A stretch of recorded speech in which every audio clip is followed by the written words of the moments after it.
Dear friends, آج کل ہر کوئی ٹرمپ صاحب پہ تنقید کر رہا ہے کہ انہوں نے رول بیس نظام کو توڑ دیا، انہوں نے وینزویلا پہ حملہ کیا، انہوں نے ایران کے اوپر حملہ کیا،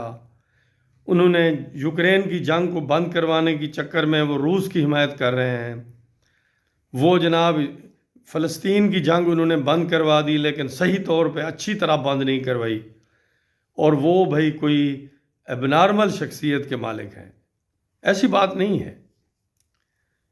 ٹرمپ صاحب جو کچھ کر رہے ہیں وہ واضح طور پہ یہ کہہ رہے ہیں کہ یہ جو رول بیسڈ آرڈر تھا یا نظام تھا جس میں اقوام متحدہ ہے، سلامتی کونسل ہے، قوانین ہیں، ضابطے ہیں، یہ یونائٹڈ اسٹیٹس آف امریکہ نے بنائے تھے اور یقینی طور پہ اپنی لیڈرشپ کو آگے کرنے کے لیے بنائے تھے۔ وہ اس کے بینیفیشری بھی تھے اور لوگوں کے بھی مفاد میں یہ گیا، لیکن ہوا یہ کہ اب وہی نظام دوسرے ممالک مثلا چائنا کے فائدہ میں چلا گیا، چائنا اتنی بڑی اقتصادی قوت بن گیا، یورپ کے فائدہ میں چلا گیا کہ یورپ نے دفاع کا بوجھ امریکہ کے اوپر ڈال دیا اور خود ویلفیئر سٹیٹ بن گئے، ان کے شہریوں کو نکما کر دیا۔ عرب ممالک کو چلا گیا کہ انہوں نے وہ تیل بیچ کر رچ ہو گئے، ایشین ممالک بہت سوں کو چلا گیا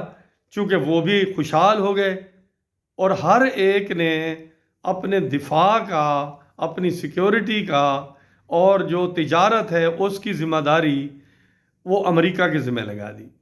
نتیجتاً امریکہ دن بدن اس کے اوپر اقتصادی بوجھ بڑھتا گیا اور وہ ڈیٹ میں چلا گیا، جبکہ اس کے مقابلے میں باقی ممالک آہستہ آہستہ خوشحال ہونے لگے۔ ٹرمپ صاحب نے آ کے واضح طور پہ اس ورلڈ آرڈر کو سمیش کرنے اور توڑنے کا پروگرام بنایا ہے۔ جو ہمارے فائدے میں نہیں جا رہا وہ کہہ رہے ہیں اس کا تحفظ ہم کیوں کریں؟ جو تجارت چائنا کے فائدے میں جا رہی ہے، جو تجارت یورپ کے فائدے میں جا رہی ہے، عرب ممالک کے تیل کی تجارت فائدے میں جا رہی ہے، تو پھر اس کی حفاظت امریکہ کیوں کرے؟ امریکہ کو جب اس سے فائدہ نہیں ہو رہا، وہ اس کو توڑ رہے ہیں اور وہ پاور بیسڈ آرڈر جو ہے اس کو واپس لا رہے ہیں کہ جہاں جس کی طاقت ہے وہ دکھائے اور اپنے مفادات کا تحفظ کرے۔ جو اپنے مفادات کا تحفظ نہیں کے اوپر خرچ کرنا نہیں چاہتا وہ جانے اس کا کام جانے۔ اس کے نتیجہ کے طور پہ انہوں نے اپنی مڈل ایسٹ میں اپنی گرپ بڑھائی ہے اور لاطینی امریکہ میں وہ تمام ان ممالک کے اثر و رسوخ کو جو ان کے مخالف وہ جن کو سمجھتے ہیں جیسے چائنا ہے، رشیا ہے، ان کے اثر و رسوخ کو ختم کرنا چاہ رہے ہیں۔ وینزویلا میں پہ انہوں نے بالکل حملہ ہی ایک طرح کا کر دیا، اور برازیل کے اوپر بھی اور بہت دباؤ بڑھائیں گے، اور کیوبا کو بھی انہوں نے کمپلیٹلی سائیڈ لائن کر دیا، لیکن کیوبا کوئی اہم ملک تو نہیں ہے، اس کی اقتصادی اور تجارتی اہمیت نہیں ہے۔ اسی طرح یورپ کو انہوں نے بالکل کلیئر کہہ دیا کہ اب آپ کو اپنا دفاع بھی خود کرنا ہوگا اور اپنی تجارت کو امریکہ کے ساتھ بیلنس کرنا ہوگا۔ فائدہ مند صرف آپ کے لیے تجارت نہیں ہونی چاہیے، ہمارے لیے بھی آپ کے ساتھ تجارت فائدہ مند ہونی چاہیے۔ اور چائنا کو بھی انہوں نے واضح طور پہ کہہ دیا کہ بھائی دیکھیے، ہم آپ کو تجارتی نفع ہر وقت نہیں دے سکتے، جہاں آپ کا نفع بنتا ہے وہ آپ اٹھائیں، جہاں آپ کا نفع نہیں بنتا آپ نہ اٹھائیں۔ اسی طرح انڈیا کو بھی انہوں نے کہا کہ بھائی ہم آپ کو نفع نہیں دے سکتے، ہمارے ساتھ ایک ڈیل کریں، ڈیل نہیں کر سکتے تو ہم آپ کے اوپر ٹیرف لگائیں گے۔ اب ایسی صورت میں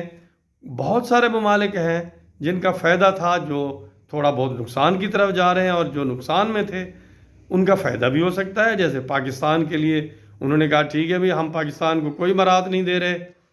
پاکستان ہمارے ساتھ اگر اچھے تعلقات رکھے، پاکستانی فوج اگر فلسطین میں غزہ میں جائے، ہمارے مفاد کا تحفظ کرے، ایران کو ہم دباؤ کا شکار کر رہے ہیں وہ ہمارے ساتھ کھڑی ہو،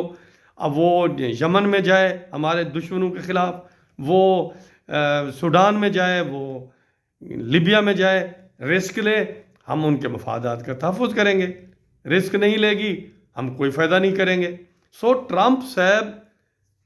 ریئلزم یعنی لاجیکلی طریقے سے چل رہے ہیں، جو چیز آپ کے مفاد میں نہیں ہے وہ کہتا ہے میں اس کو سپورٹ نہیں کر سکتا. تو صرف وہ لاجیکل آدمی نہیں ہے، وہ لاجیکل ہے. ہاں وہ ہمارے مفاد میں نہیں ہے،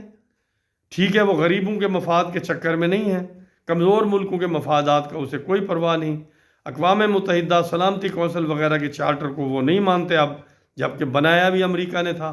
اسی لیے مائٹ از رائٹ کے راستے پہ وہ چل نکلے ہیں. دیکھیں آگے کیا ہوتا ہے.